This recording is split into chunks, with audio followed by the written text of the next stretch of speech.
गौर कीजिएगा, आज हम बेटा पढ़ने लगे हैं मोल के बारे में।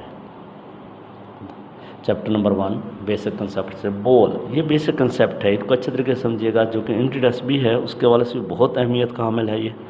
और इसी तरह मेरे प्यारे बेटा पूरी केमिस्ट्री के लिए बहुत ज़्यादा अहमियत का हामिल है। अब अगर आपको पिछली बातें याद हों, गौर से सुनना, हमारे पास सब्सटेंस होता है 4 शक्लों में है। गौर से सुनना, सब्सटेंस 4 शक्लों में, जो केमिस्ट्री में हम स्टडी करते हैं, वो किन किन शक्लों में हम स्टडी करते हैं? एटम्स की शक्ल में, मॉलिक्यूल्स की शक्ल में, आयोनिक कंपाउंड्स की शक्ल में, आयंस की शक्ल में, 4 मुख्तलिफ शक्लों में हम पढ़ते हैं। अब मेरे प्यारे बच्चे, एटम हो, मॉलिक्यूल्स हो, आयंस हो, आयोनिक कंपाउंड्स हो, उनके मास तो होंगे ना। अब आपको पता है मास को ज़ाहिर किया जा सकता है ग्राम्स में, किलोग्राम्स में, पाउंड्स में, ठीक। अब अगर हम लोग आज फिक्स कर दें कि हमने मासेस को ग्राम में ज़ाहिर करना है, एटम के मास को क्या कहते हैं? Atomic mass. एटॉमिक मास को ग्राम में ज़ाहिर कर दें। मॉलिक्यूल्स के मास को मॉलिकुलर मास कहा था, मॉलिकुलर मास को ग्राम में ज़ाहिर कर दें। आयंस हैं, आयोनिक मास होगा, आयोनिक मास को हम लोग ग्राम में ज़ाहिर कर दें। आयनिक कंपाउंड के लिए फार्मूला यूनिट मास कहते हैं, फार्मूला यूनिट मास को हम ग्राम में ज़ाहिर कर दें तो उसको भी क्या कहते हैं? मोल कहते हैं। तो मेरे प्यारे बच्चे, अब इसी बात को मैंने सिंपल सा कह दिया, atomic mass of element, molecular mass of molecular substance, formula mass of anionic compounds, ionic mass of ionic species expressed in grams, that is known as mole of that substance। अब मेरे प्यारे बच्चे, या फिर दूसरे लफ्ज़ों में ये कह सकते हैं किसी भी सब्सटेंस की वो अमाउंट जिसके अंदर एवोगैड्रो नंबर ऑफ पार्टिकल हों, यानी 6.02 10⁻23 पार्टिकल्स मौजूद हों, वो क्वांटिटी भी 1 मोल कहलाएगी। Amount of substance which contain Avogadro number of particle, atoms, ion, molecule or formula unit, that is 1 mole of that substance, that is 1 mole of that substance। मेरे प्यारे बच्चे, इसको ज़ाहिर किया जाता है, मोल को ज़ाहिर करते हैं N से, और ये मेरे प्यारे बेटे इसके लिए एब्रीविएशन यूज़ करते हैं MOL। ये SI यूनिट है for the मयरिंग the quantity of substance. Quantity of substance को मेजर करने के लिए ये क्या है? हमारे पास SI यूनिट है, मोल। मोल को लिए सिंपल हम कैसे फार्मूला क्या अप्लाई करते हैं? किसी भी सब्सटेंस का गिवन मास और डिवाइड कर देंगे। अब सब्सटेंस मैंने कहा अगर एटम है, mass of atom in grams over atomic mass. Substance अगर मॉलिक्यूल है तो mass of molecule over molecular mass. Substance अगर बेटा क्या है? एनी कंपाउंड है तो क्या बोलेंगे? Mass of any compound over formula mass of any compound. तो इस तरह ये फार्मूला एडजस्ट कर सकते हैं, given mass of substance over molar mass of substance लिख के ये मोल हम मालूम कर सकते हैं। अब मेरे प्यारे बच्चे, मैंने अभी आपसे कहा, दूसरे लफ्ज़ों में याद रखिएगा, मोलर मास को अगर जैसे मैंने यहाँ पे लिखा है, what do you mean by molar mass? Mass of 1 mole of a substance. 1 mole substance हो, उसका जो मास बनेगा उसको क्या कहा जा सकता है? और सब्सटेंस क्या हो सकता है? मैंने अभी आपसे क्या बोला था? सब्सटेंस में भी एटम ऑफ एलिमेंट, में भी मॉलिक्यूल, में भी एलिमेंट, में भी formula unit of ionic compounds. तो सब 1 मोल सब्सटेंस हो, उसका जो सब मास बनेगा उसको क्या कहा जाता है? मोलर मास कहा जाता है। अब मेरे प्यारे बच्चे बड़ी तफसीलन बात करते हैं, गौर से सुनिएगा। हमारे पास सब्सटेंस किन शक्लों में था? एटम ऑफ एलिमेंट, अभी मैंने बोला, molecules, ions, formula unit of any compound. अगर एटम की बात करोगे तो उसके लिए क्या कहेंगे? Gram atom. अगर मॉलिक्यूल्स की बात करोगे तो ग्राम मॉलिक्यूल्स। अगर आयंस की बात करोगे तो ग्राम आयंस हो जाएगा। अगर बेटा आयनिक कंपाउंड की बात करोगे तो ग्राम फार्मूला यूनिट हो जाएगा। हम बात करते हैं किसके बारे में? ग्राम एटम्स के बारे में। अब मैंने उसी डेफिनेशंस को जो पहले लिखी थी उसी के हिस्से बना रहा हूँ। Atomic mass of element expressed in gram is called gram atom, या 1 ग्राम मोल भी कह सकते हो, या simply mole of that element भी कह सकते हो। मेरे बच्चे, नंबर ऑफ ग्राम एटम मालूम करने का फार्मूला क्या होगा? मास ऑफ एलिमेंट इन ग्राम और एटॉमिक मास ऑफ एलिमेंट। अब बहुत सिंपल सी बातें करता जा रहा हूँ, गौर से सुनो। 1 ग्राम एटम, ग्राम एटम जब भी बोलूँ तो उसका मतलब है mole of atom. 1 mole of hydrogen किसके बराबर हो? हाइड्रोजन का एटॉमिक मास क्या होता है? 1.008। उसको किस में ज़ाहिर कर दिया? ग्राम में। तो एटॉमिक मास को जो ही ग्राम में ज़ाहिर करोगे तो वो क्या बन जाएगा? 1 ग्राम एटम। कार्बन का बेटा मास कितना होता है? 12। तो 12 को ग्राम में ज़ाहिर करोगे तो 1 gram atom of carbon. 1 gram atom of magnesium 24, 1 gram atom of uranium 238। तो यहाँ से क्या पता चला बेटा, 1 एटम, यहाँ पे अगर गौर करें मैग्नीशियम और कार्बन की बात करें, कार्बन का एक एटम का बेटा कार्बन के 12 ग्राम्स का 1 ग्राम एटम हो तो 12 ग्राम्स है, मैग्नीशियम का 1 ग्राम बेटा 1 ग्राम एटम हो तो 24 ग्राम है। तो यहाँ से क्लियर नजर आ रहा है 1 atom of magnesium is twice heavier than that of 1 atom of carbon. एक एटम मैग्नीशियम का लाजमी तौर पे ट्वाइस हैवियर होगा, किससे?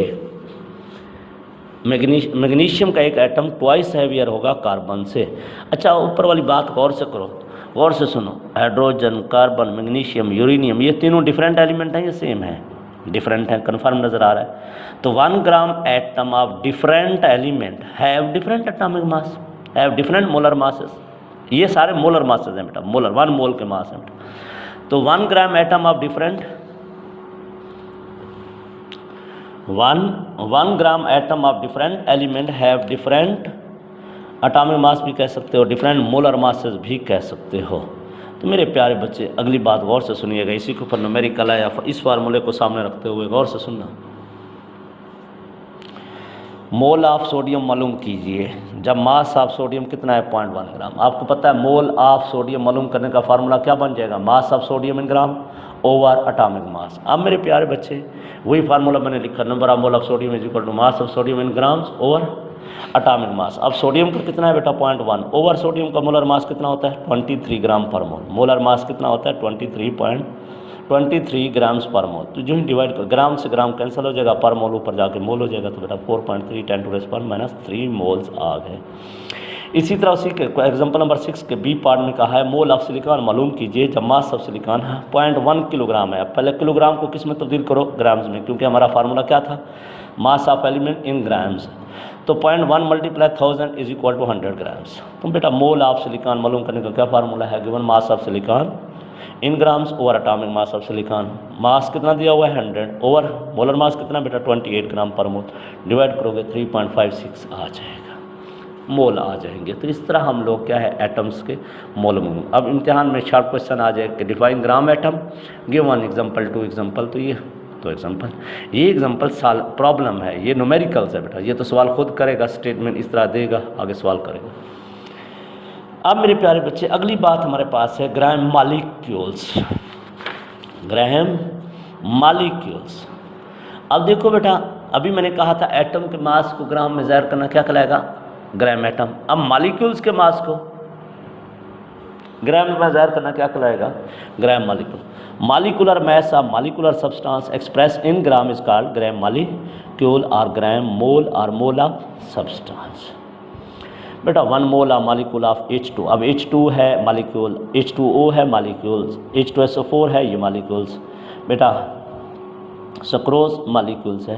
तो हमने अब सारे एग्जांपल मॉलिक्यूल्स के लिए हैं। हाइड्रोजन एक का मास कितना होता है 1.008, 2 हाइड्रोजन है यहाँ पे तो 2.016 ग्राम, किस में ज़ाहिर कर दिया, ग्राम्स में। तो जो ही मॉलिक्यूल्स के मॉलिक्यूलर मास को ग्राम में ज़ाहिर कर दोगे तो वो क्या बन जाएगा 1 gram molecules. 1 gram molecule of water कितना हो जाएगा बेटा, हाइड्रोजन का मास होता है 1.008, 2 हाइड्रोजन है 2 ग्राम कंसीडर कर लो, ऑक्सीजन 16 होता है, ऑक्सीजन 16 और 2 18, 18 ग्राम्स कितने बराबर हुआ 1 gram molecule of water, 1 mole of water बन जाएगा। इसी तरह 1 mole of sulphuric acid 98 gram, 1 mole of sucrose 342। यहाँ से क्या पता चल गया बेटा, देखो 1 gram molecules of different molecular substance have different molecular masses. 1 gram molecule, देखो सारे 1 ग्राम मॉलिक्यूल हैं, डिफरेंट मॉलिक्यूलर सब्सटेंस है तो डिफरेंट मासेस है ना। तो ये इम्तिहान में ये सवाल भी दे सकता है, ये सवाल उठा दे और आपको कहे जस्टिफाई करो, तो ऊपर ये जो एग्जांपल दी हुई है ये 1-2 एग्जांपल दे दोगे तो जस्टिफाई हो जाएगी ये स्टेटमेंट। अब इसका फार्मूला मालूम करने का क्या फार्मूला होगा बेटा, वही पिछली वाली बात, नंबर ऑफ ग्राम मॉलिक्यूल्स या mole of molecular substance is equal to mass of molecular substance in grams over molecular mass of substance, या मॉलिक्यूलर मास की जगह मोलर मास ऑफ सब्सटेंस भी लिख सकते हो, मोलर मास ऑफ सब्सटेंस भी लिख सकते हो, मॉलिक्यूलर मास ऑफ सब्सटेंस भी लिख सकते हो। अब बेटा ग्राम आयंस की बात करते हैं। अब आयंस के लिए क्या होगा, ionic mass of ionic species expressed in grams is called 1 gram ion या 1 मोल ऑफ आयन। देखो हमारे पास हाइड्रोक्सिल आयन है, ऑक्सीजन का मास कितना होता है 16, हाइड्रोजन 1, 16 और 1 17, तो 17 ग्राम्स होगा, तो ये 1 ग्राम आयन ऑफ हाइड्रोक्सिल होगा। सल्फेट की बात करोगे सल्फर 32 होता है, ऑक्सीजन 1 16, 4 ऑक्सीजन है 64 और 32 है 96। तो 1 ग्राम आइन ऑफ सल्फेट 96 ग्राम, 1 ग्राम आइन ऑफ कार्बोनेट 60 ग्राम्स हो जाएगा। ये 60 कैसे आया बेटा, कार्बन एक कार्बन का 12, ऑक्सीजन 3 है, तो ऑक्सीजन 1 का 16, 3 का 48 और 12 बेटा 60 ग्राम्स हो जाएगा। तो this is equal to 17 gram of hydroxyl ion is equal to 1 mole of hydroxyl ion. So 96 gram of sulphate ion is equal to 1 mole of sulphate ion. 60 gram of carbonate ion is equal to 1 mole of carbonate ion. तो number of grams ion या mole of ionic species is equal to mass of ionic species in grams over ionic mass of ionic species, mass of ionic species in grams over ionic mass of ionic species, या आप molar mass of ion भी लिख सकते हो। ये मेरे प्यारे बच्चे किसके बारे में था, ग्राम आयंस। लास्ट बात करते हैं ग्राम फार्मूला यूनिट। अब ग्राम फार्मूला यूनिट की बात करोगे तो मेरे प्यारे बच्चे ग्राम फार्मूला यूनिट इस्तेमाल होता है आयोनिक कंपाउंड्स के लिए, आयोनिक कंपाउंड्स के लिए। तो कैसे डिफाइन करोगे, formula unit mass of ion ionic compounds expressed in grams.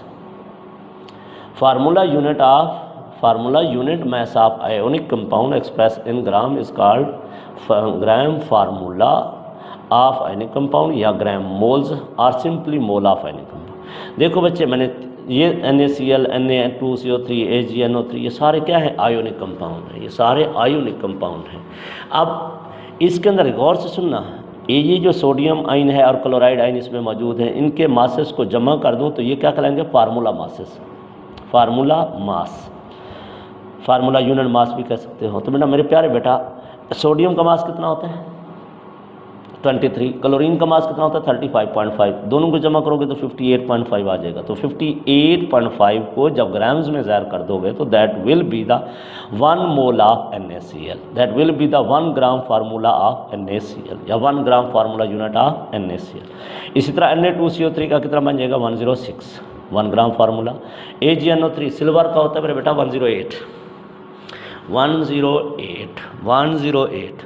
Nitrogen का 14, ऑक्सीजन 3 है 48 और 14 और 108, टोटल कितना बनेगा 170 बन जाएगा। तो 170 is the 1 mole of AgNO3 या 1 gram formula unit of AgNO3।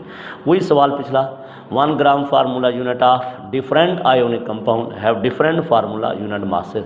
देखो ना 1 ग्राम फार्मूला, ये 4 जो 3 लिखे हुए हैं ये तीनों क्या हैं 1 ग्राम फार्मूला हैं, लेकिन डिफरेंट आयोनिक कंपाउंड्स के हैं, तो डिफरेंट क्या रखते हैं बेटा, फार्मूला मासेस रखते हैं।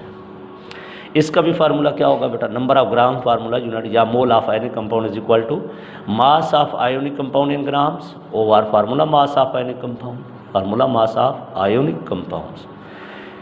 अब मेरे बेटा इससे रिलेटेड एग्जांपल नंबर 7 दी हुई है, गौर से सुनिएगा। मुझसे कहते हैं मास ऑफ MgSO4 मालूम कीजिए जब मोल ऑफ MgSO4 10⁻³ है।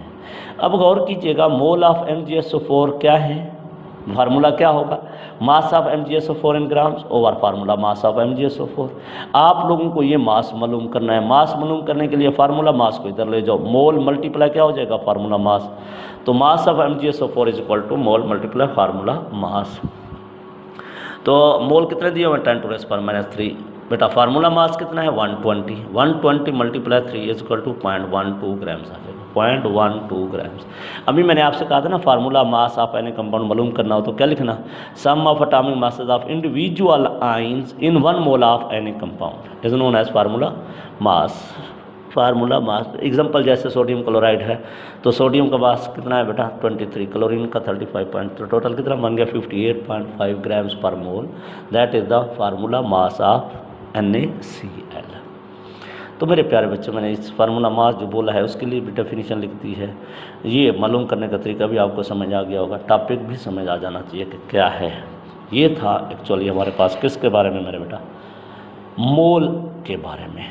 मोल्स क्या होता है, पहले हमने मोल्स को डिफाइन किया, उसके लिए जनरल रिप्रेजेंटेशन थी, फिर उससे रिलेटेड तमाम टाइप्स बोली कि ग्राम एटम भी होता है, ग्राम मॉलिक्यूल्स भी होता है, ग्राम आइंस भी होते हैं, ग्राम फार्मूला यूनिट भी होते हैं, उनको स्टडी भी किया, उनकी एग्जांपल भी दी। मुझे लगता है आपको बिल्कुल समझ आ गई होगी। ये था बच्चे मोल्स से रिलेटेड।